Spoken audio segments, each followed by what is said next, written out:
As you'll see here, the installer is spraying a two-part foam into the soffit area below the first floor overhang.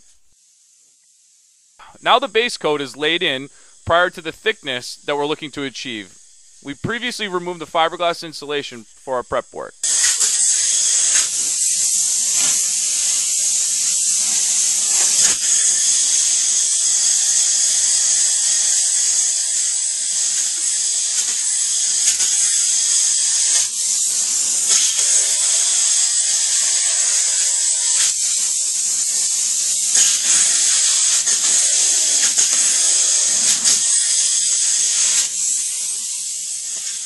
As the product comes out of the gun, it's 120 degrees, and as the chemicals bond together, it actually achieves a 240-degree temperature.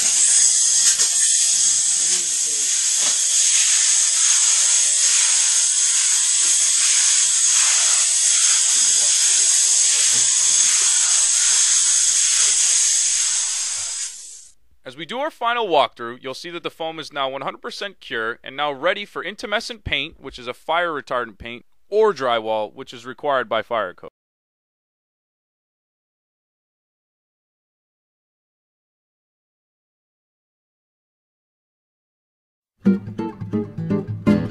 If you're wasting all your energy trying to save energy, then call us, 'cause we're here to help.